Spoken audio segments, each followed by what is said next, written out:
All right, so this week we're going to talk about Charles Lloyd. We've been wanting to do kind of a jazz artist. I do use that term a little bit lightly, but for a while. So I suggested maybe we do Charles Lloyd. He was someone that I was personally very enamored with when I went to jazz school at the New School in New York, and saw him once at Joe's Pub, and was really into his ECM record specifically.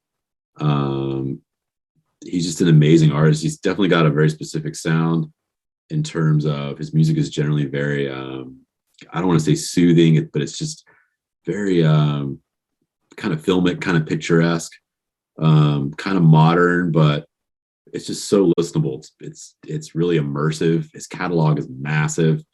The people that he's played with are incredible, literally like the best of who's who of jazz artists. His original content is amazing. He does spiritual songs, like Wayfaring Stranger and like The Water is Wide, the title track from the album that I was so into in school. So I just find that artists like that who bring new content into the genre, who have a really specific, well-defined perspective, play with great players, and then to really cap it off, all the things that I sort of look for in people that just maintain my attention is these albums by Charles Lloyd that we're into, like The Water's Wide, Lift Every Voice, Hyperion with Higgins. You have a few that you're going to mention and share. Basically, his ECM catalog is so well recorded. That's kind of the last thing I can say as an introduction to my pitch for Charles Lloyd is it's a classic example of where a record label really collided with an artist. And it was just a really special matchup where there's some sort of a value added ghost in the machine factor of his music being very quiet, introspective, music just being recorded at ECM where it's kind of an audiophiles label a little bit, you might be fair to say, in the sense of it's recorded kind of in the way that classical music often is, very sensitive mics turned up properly, very cleanly. They're just beautiful to listen to. Anyway, that's kind of my opening pitch for Charles Lloyd. He's just one of my favorite jazz artists that kind of falls a little bit below the household name bracket, right? Because we've talked about doing Sonny Rollins recently. Of course, you and I are massively into all the greats, but he's kind of one of those ones that I feel like is kind of in that level, artistry wise, but maybe is not as much of a household name. So just off the top of the bat, what do you have to say about Charles Lloyd in terms of his ECM catalog, what his listening experience means to you? Yeah, I'm really glad you brought his name to our list of coming up in queue artists or recordings to discuss or to chat about. Once again, the dangerous combination of my brain and your brain. You brought something that I'm fully into Charles Lloyd, but I just, I hadn't thought about it lately in terms of this is what I'm listening to right now. And I have 6, 8 of his recordings on CD and any number of them on LP and some of the other things that he participated in for people like Chico Hamilton in my record collection. So it was a real joy to go back and visit these records. And you're right, he was legendary well before he reached ECM. He played for Chico Hamilton. He replaced Eric Dolphy in Chico Hamilton's band, which is no big thing. It was a big, no small thing in and of itself. And he brought in Gabor Szabo, who of course went on to legendary status for, gypsy jazz and the fiery guitar work that was so, amazing that Szabo brought to the jazz world. So anyway, that happened with Chico Hamilton. And then Charles formed this quartet that was a huge part of the 60s culture, played the Fillmore, toured Russia, kind of got the attention of some of the non-jazz purist world in a big way. It was big selling records on Atlantic, Forest Flower, and he went to Russia. And that's the one that I had. Yeah, Forest Flower. Yeah, that quartet was the bomb. I mean, Keith Jarrett on piano. That's where we sort of pulled Keith Jarrett into our consciousness, a lot of us. Cecil McBee and then Ron McClure later on bass. And the dude Jack DeJohnette on drums. I mean, that's some significant shiznit right there. So he did that, and he went through the 60s and blew everybody's mind. And it was a big mixture of, you know, sort of exploratory avant and world consciousness and funkiness and stuff. I mean, you know, Jared, I'm not sure who brought what, but, you know, that sort of gospel-y behind the beat funkiness that Jared, you know, trades in was a big part of that sound. And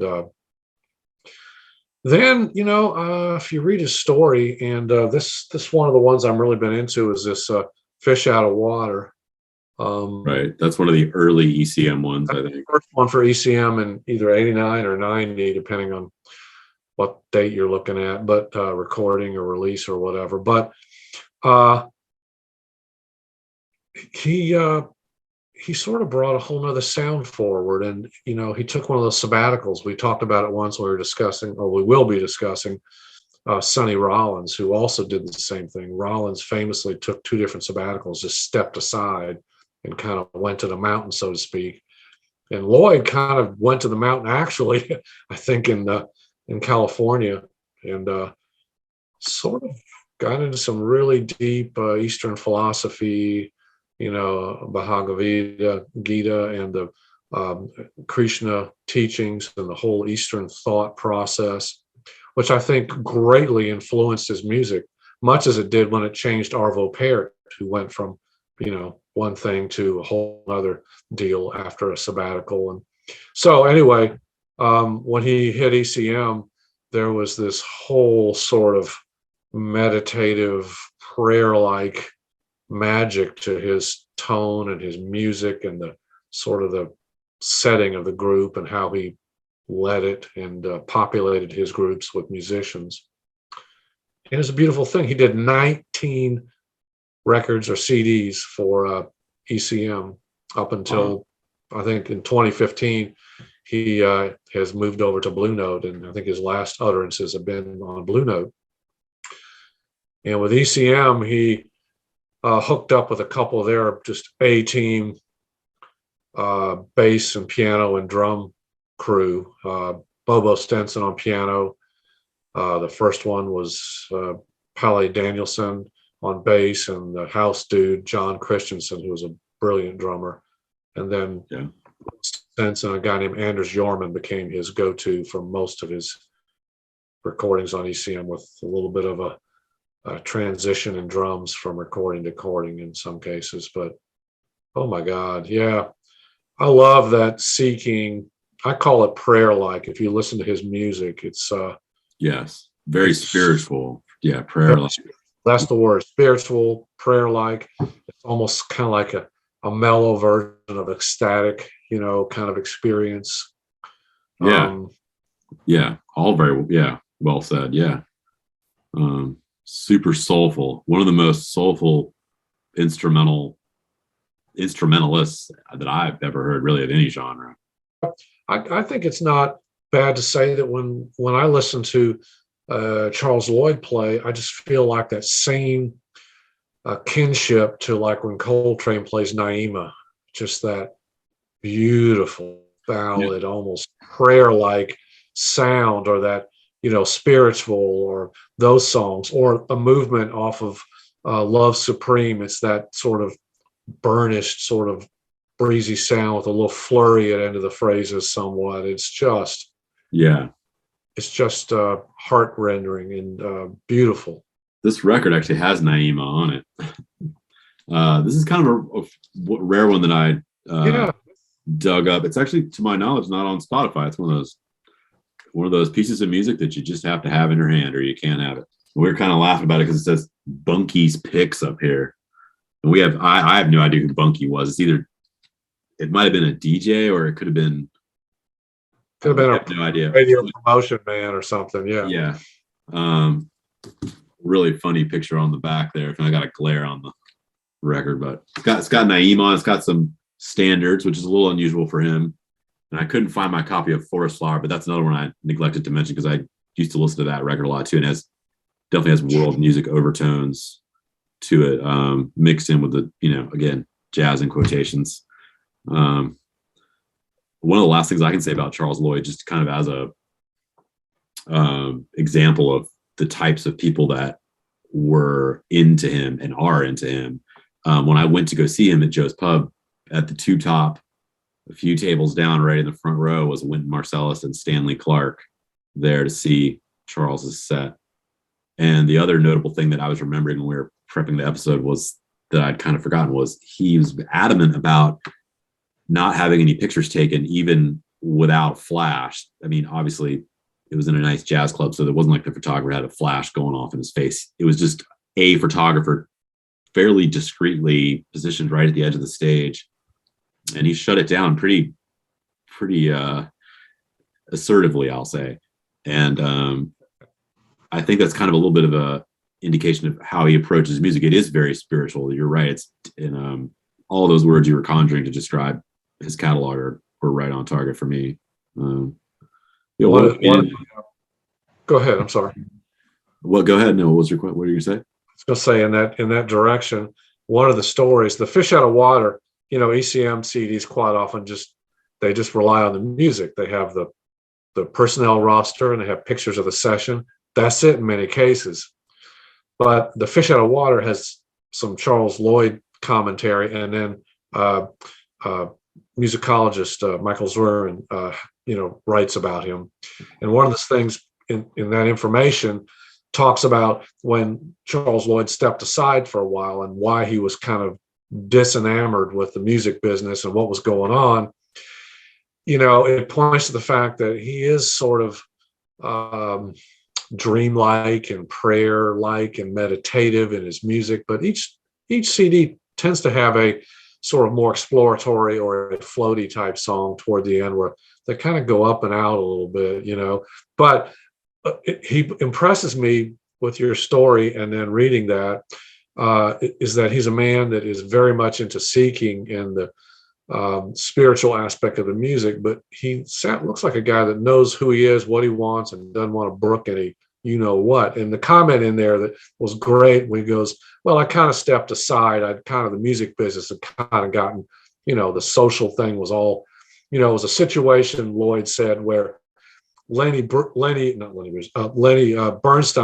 could run up at a club and jump on stage and hug Ornette Coleman, but Ornette would not be allowed at Carnegie or Lincoln Center to run up on stage and hug Leonard Bernstein in front of everybody. And he, that speak to some disparity that Lloyd was not particularly pleased with, and I think that we're still dealing with today. If Bernstein did that, everybody's like, yeah. But if a man like Ornette ran down the aisle and jumped up on stage to give Bernstein a hug, it'd be like security would come out or something, Right. Anyway, Yeah. 100%. I thought a telling comment or anecdote.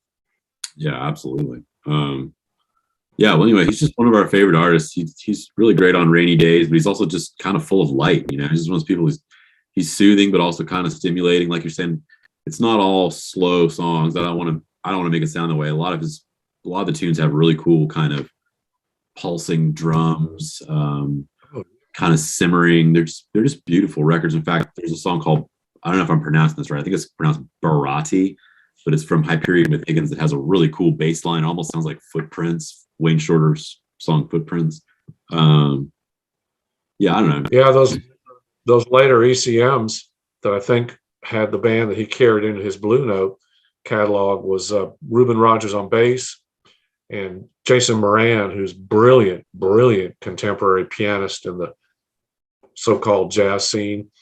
They get in some stuff, and I can't imagine what it's like live. I'm sure it's up and out more than once during a set, and it's a beautiful thing. Yeah. Well, that's it. Charles Lloyd. I mean, he's definitely one of our favorites, and he's definitely worth exploring if you haven't heard of him. And if you have, go back and revisit it. There's so many great players on his records. Can't say it enough, especially the ECM stuff. Look out for that. And Charles Lloyd. Thank you, Charles.